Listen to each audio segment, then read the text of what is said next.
আমি অনেকগুলো সরকারের উত্থান পতন দেখেছি, কিন্তু এরকম সরকার আমি জীবনে দেখিনি। প্রতিবাদ করলেই সন্ত্রাস, চক্রান্তকারী দল কনস্পিরেসি ব্যুরো অফ ইনভেস্টিগেশন চালু করেছে।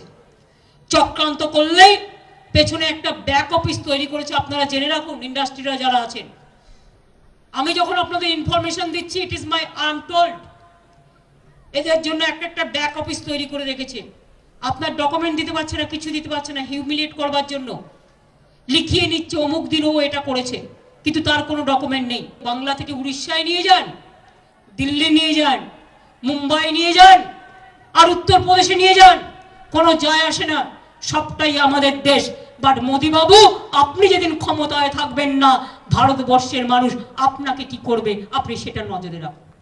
আজ থেকে 72 ঘন্টা 3 দিন ধরে রাত্রিটা বাদ দিয়ে আমরাও এর প্রতিবাদ করছি।